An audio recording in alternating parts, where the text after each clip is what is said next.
Welcome back, Dungeoneers. I'm Jessica with Guiding Bolt Gaming, and today we're talking about cantrips. I've put together a list of the 7 best non-damage dealing cantrips in D&D 5e. So in no particular order, here are the best cantrips, in my opinion, that offer flavorful utility options in various campaign situations. First up, we have Mending.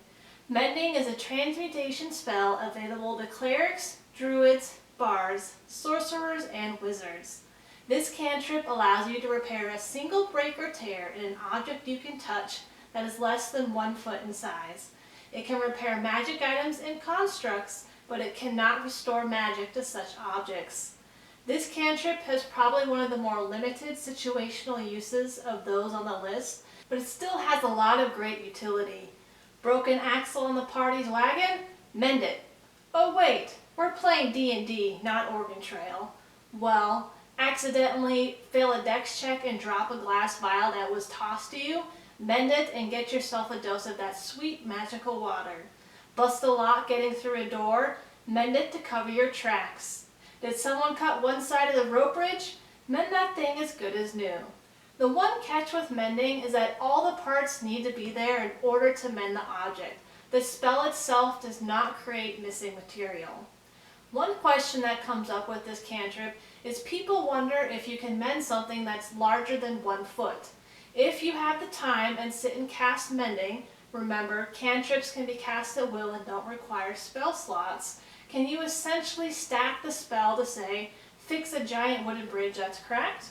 Personally, I would leave this decision up to the individual DMs. Up next is Guidance. This divination cantrip is available to clerics and druids.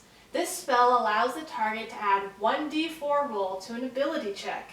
I know that may sound small, but to those who actively use this spell, that little boost is what often tips the scales. Is your rogue about to pick an important lock? Cast Guidance on them. Does the party need to sneak past a monster?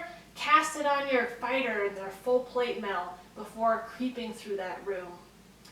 Third on the list is Light. Light is an evocation spell that bards, sorcerers, clerics, and wizards can take. It makes an object no larger than 10 feet in any dimension shed bright light in a 20-foot radius and dim light for an additional 20 feet. The light can be any color you wish. Our party has used light a number of times for different purposes. First, there are 2 of us without dark vision, so of course it comes in handy for being able to see. Additionally, even for those who have dark vision, perception checks are at a disadvantage in dim light, so casting light can even be useful to them too.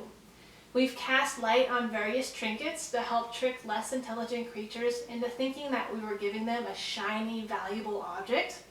The other way we like to use light is to cast it on ball bearings and then chuck them into dark holes or into pools of water to get a better sense of their depth.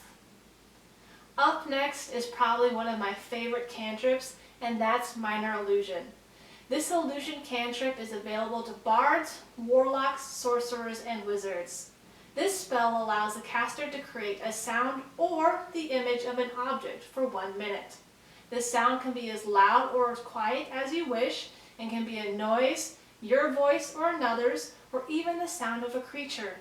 The image must be of an object that is no larger than a 5-foot cube, and it can't create sound, light, smell, or other sensory effects. The reason I love this cantrip so much is because the opportunities for using it are endless. Like a rogue myself, I like to create box illusions and then hide within them. This makes sneaking around super easy. You could also create an illusion of treasure or food in order to lure creatures. I've also cast a spell to create a sound of distraction. Heck, last session I used the spell to trick an invisible stalker.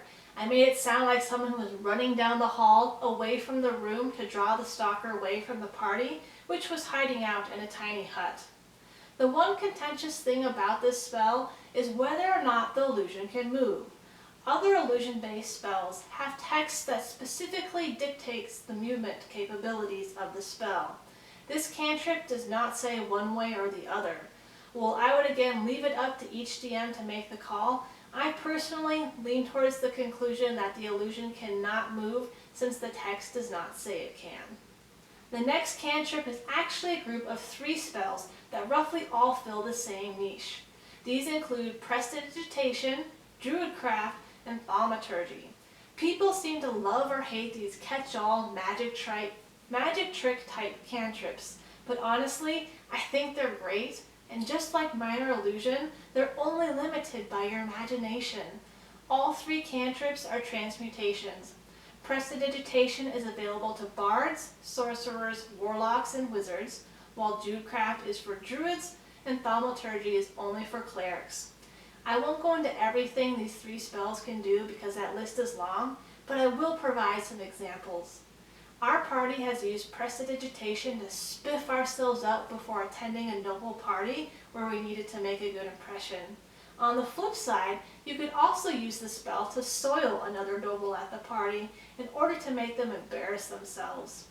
We've used Druidcraft to predict the weather and have planned infiltrations during storms to better cover our movement.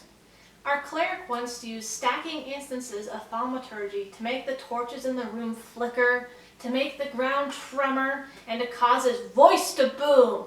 He was pretending that he had become possessed by this demon lord and commanded the room of the demon minions we had come across and ordered them to stand down and hand over the object we sought to get out of the room. It was pretty cool.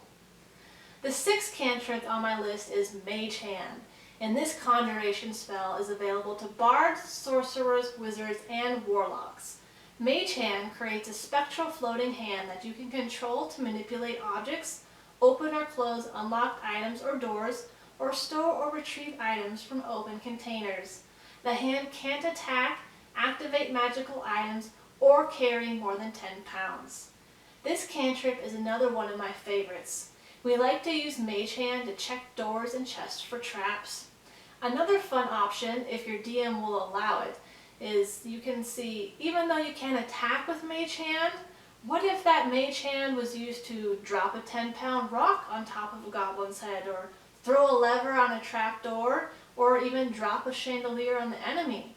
Technically it's not attacking, but you still might get some damage in if your DM allows it. The final spell on today's list is Message. Message is a transmutation cantrip available to bards, sorcerers, and wizards. Message allows you to whisper a message to a creature in range. Only the target can hear the message, and they can reply in a whisper that only you can hear. This spell can be cast through solid objects if you're familiar with the target and know it's beyond the barrier. This cantrip is a perfect spell to use when you're scouting, but I guarantee you will come across other useful situations for this one. A couple sessions ago, our party was delving into a dungeon that had a lot of puzzles and traps. We had come across a weird, sparkling hallway that seemed to be a friction-free zone with 5-foot wide pits on either end. One of our party members took off running and took a jump leap and used his shield to sled across the expanse of the hallway. At the other end, he successfully jumped the pit, but then went flying straight through the wall at the other end to everyone's surprise.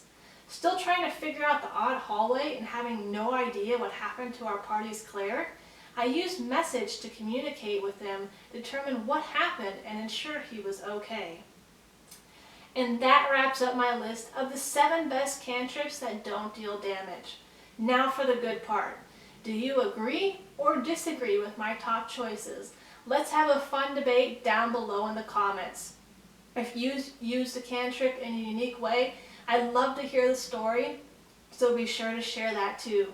Don't forget to like this video and subscribe to our channel. We do put out new content weekly.